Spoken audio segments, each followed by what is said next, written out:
बच्चों अभी जब तक जो हमने पढ़ा था वो कूलाम का अदिश रूप पढ़ा था, मैथमेटिकल रूप था, ठीक है, पूरा टोटी हमने जो अभी तक पढ़ा था। आज के इस वीडियो में मैं आपके सामने डिस्कस करूंगा कूलाम के नियम का सदिश रूप। अब जो कूलाम का नियम हम पढ़ेंगे यहाँ पर वो उसकी सदिश फॉर्म पढ़ेंगे, यानी इसमें डायरेक्शंस भी मेंशन होंगी और मैग्नीट्यूड भी मेंशन होगा, ठीक है, दोनों चीजें मेंशन होंगी।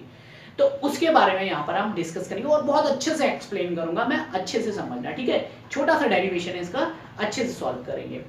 अब देखिए जो कूलाम का नियम था बेसिकली हमने क्या पढ़ा था कि यहाँ पर दो चार्जेस रखते हैं, ठीक है, तो यहाँ पर मान लीजिए आपके पास एक Q1 चार्ज है, Q1 चार्ज है, ठीक है, और एक चार्ज क्या है, Q2 चार्ज है, ठीक है, एक Q1 चार्ज है और दूसरा क्या है, Q2 चार्ज है आपके पास। चूंकि हम सदिश की बात कर रहे हैं तो यहाँ पर वेक्टर का भी यूज करेंगे हम लोग, ठीक है, तो दोनों एक दूसरे से r डिस्टेंस पे रखे हुए हैं, ठीक है, r वेक्टर r डिस्टेंस पे रखे हुए हैं, इसको बोलते हैं इसको देखिए जो ये वेक्टर लगा हुआ है ना ऊपर, इसको बोलते हैं पोजीशन वेक्टर, ठीक है, यहाँ पर क्या बोलेंगे इसे, r पोजीशन वेक्टर, ठीक है।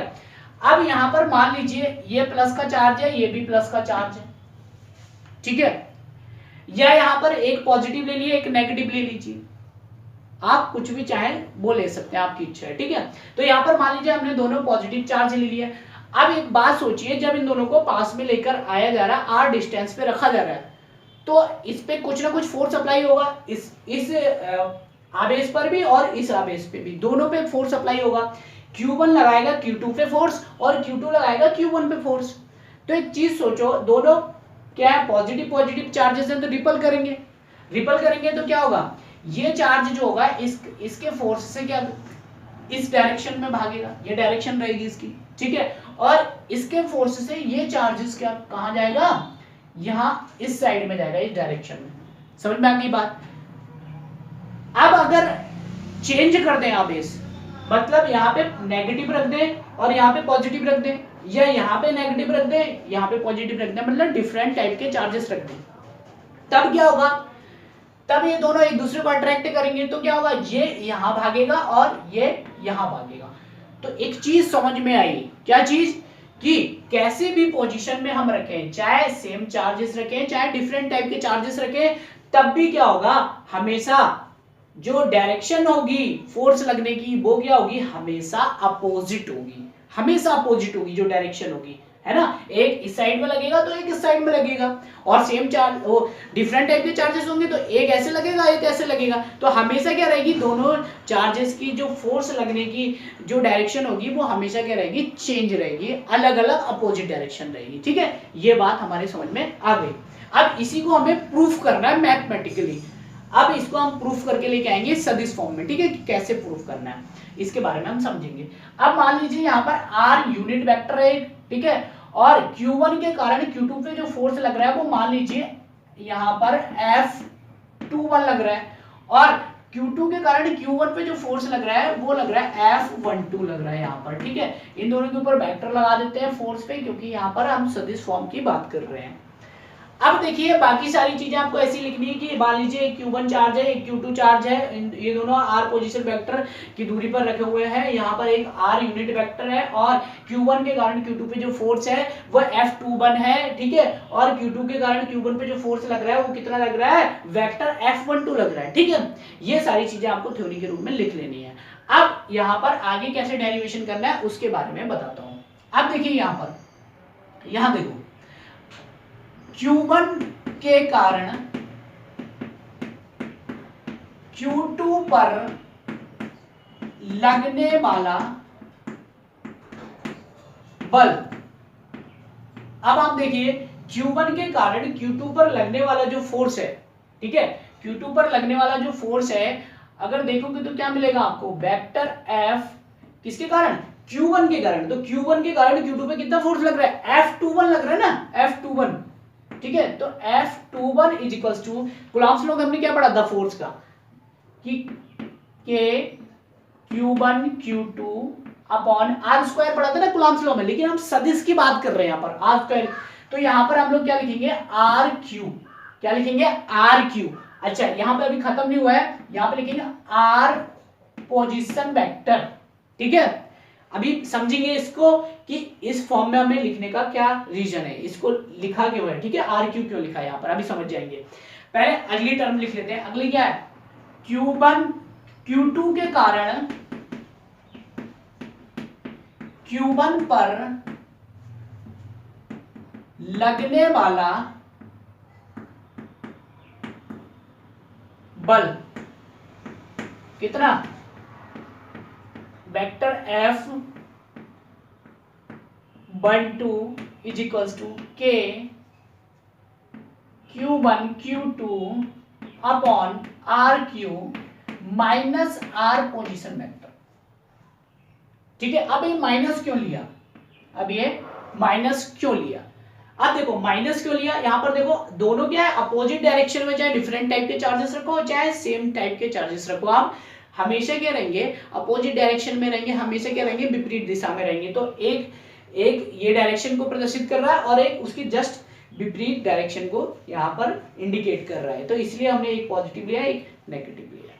ये बात हमारे समझ में आ गई, ठीक है। अब यहाँ पर देखो, यहां लिख लेते हैं, एक लाइन लिखते हैं, यदि, ठीक है, यदि R unit vector is equals to R position vector upon R, ये होता है ना, ये मैथमेटिकल जब हम सदिश पढ़ते हैं ना, सदिश, ठीक है, वेक्टर एनालिसिस जब आप पढ़ोगे 12th में, तो वहां पर एक टर्म निकल के आएगी कि जो R यूनिट वेक्टर होता है, ठीक है, वो इक्वल्स टू कितना होता है, R position vector upon R, इसके इक्वल होता है, ठीक है, R position vector upon R इसके इक्वल होता है। बात समझ में आ गई। और R यूनिट वेक्टर का मान जो होता है, यानी उसकी जो वैल्यू होती है वो कितनी होती है, 1 होती है। बात समझ में आ गई। तो अब अगर मैं इसको अप्लाई करूं इस फोर्स में, तो यहां पर हमें जो परिणाम मिलेगा, ध्यान से देखो, यहां पर जो परिणाम मिलेगा वो क्या मिलेगा, देखो F, अगर मैं यहां पर बात करूं F21 is equals to K Q1 Q2 upon, अब देखो यहां पर R पोजीशन वेक्टर की बात हो रही है, तो यहां पर एक बात समझो, R पोजीशन वेक्टर यहां पर है ना, तो R पोजीशन वेक्टर की अगर इन जो ये तीन चीजें लिखी हुई हैं, इन तीनों से अगर मैं वैल्यू निकालूं यहां से R पोजीशन वेक्टर की, तो R पोजीशन वेक्टर की वैल्यू कितनी आएगी, यहां पर R position vector is equals to R unit vector into R, यही तो आएगी वैल्यू यहां से निकल के, R unit vector into R। अब एक बात सोचो, अगर मैं यहां पर R पोजीशन वेक्टर की वैल्यू उठा के यहां पर रख देता हूं, क्या R, मान लो यहां पर मैं इसकी जगह पे R यूनिट वेक्टर R लिख देता हूं, ठीक है, R यूनिट वेक्टर R लिख देता हूं, क्योंकि R पोजीशन वेक्टर की जगह पे ये लिख सकता हूं मैं, ठीक है, R यूनिट वेक्टर R। तो एक R से एक R कट जाएगा, बचेगा क्या, R यूनिट वेक्टर, ठीक है, और यूनिट वेक्टर का मान कितना होता है, 1 होता है, तो 1 हो जाएगा। ये बात समझ में आ गई। तो यहाँ पर फिर कितना बचेगा, R स्क्वायर बचेगा। तो डायरेक्ट मैंने अप्लाई करके यहाँ पर लिख देता हूँ, ठीक है, आप समझ जाना, ठीक है। तो मैं यहाँ पर सीधे लिख देता हूँ, ठीक है। तो यहाँ पर पहले तो जो लिखा हुआ था वो सेम लिख लेते हैं, R unit vector, R position vector, और यहाँ पर जब हम अप्लाई करेंगे वैल्यू को रखेंगे, तो यहाँ पर क्या मिलेगा, R square R unit vector, ये बन जाएगी टर्म, ठीक है। अगली जो टर्म बनेगी आपकी क्या बनेगी, F12 is equals to K Q1 Q2 upon R square, same वैसे ही जैसे हमने इसके लिए करा था, वैसे ही हम क्या रखेंगे, ये वाला मान जो उठा के इसमें रखेंगे, तो यहाँ पर हमें क्या मिलेगा, माइनस R यूनिट वेक्टर, ठीक है। ये बात हमारे समझ में आ गई। अब गौर से देखो, ध्यान से समझो कि यहाँ पर F21 जो फोर्स है वो F12 फोर्स के इक्वल है। अब आप कहोगे सर इक्वल कहाँ है, यहाँ पर तो माइनस का साइन है और यहाँ पॉजिटिव का साइन है, तो बहुत बड़ा डिफरेंस है। तो यहाँ पर एक चीज समझो, यहाँ पर जो माइनस है, मैंने आपको पहले ही बताया था कि ये क्या कर रहा है, ये मैग्नीट्यूड का माइनस नहीं है, ये डायरेक्शन का माइनस है। समझ रहे हो बात को, ये मैग्नीट्यूड का माइनस नहीं है, ये डायरेक्शन का माइनस है। ये इसका मतलब ये हुआ कि एक पॉजिटिव वे में जा रहा है तो एक जस्ट अपोजिट वे में जा रहा है, यानी दोनों क्या है, दोनों की डायरेक्शन क्या है, अपोजिट है, ठीक है। ये क्या कर रहा है, अपोजिट डायरेक्शन को प्रदर्शित कर रहा है केवल। ठीक है। तो इसलिए इन दोनों का मैग्नीट्यूड यानी कि परिमाण क्या है, दोनों का सेम है, बट डायरेक्शन क्या है, दोनों की अपोजिट है। क्या है, डायरेक्शन अपोजिट है। तो ये है इसका सदिश फॉर्म, ठीक है। तो यहां पर देखिए दोनों का बल तो सेम आया है, इसका भी बल सेम है और इसका भी बल सेम है, लेकिन माइनस के चक्कर से इसकी अपोजिट डायरेक्शन है। डायरेक्शन क्या है, अपोजिट है। तो यहाँ पर कंक्लूजन क्या निकला, यहाँ पर ध्यान देखिए, हम क्या लिख सकते हैं यहाँ पर, एफ वेक्टर F21 मॉड में लिख देता हूं, ठीक है, यहां पर minus mod F vector F12 ऐसे लिख सकता हूं, ठीक है। तो यहां पर एक कंक्लूजन निकल के आया कि अगर हम कूलॉम के नियम में यानी कि हम दो चार्जेस को अगर पास लेकर आते हैं तो लगने वाले जो फोर्स होंगे दोनों पे वो क्या होंगे, परिमाण में बराबर होंगे, लेकिन डायरेक्शन में क्या होंगे, अपोजिट होंगे। बात समझ में आ गई।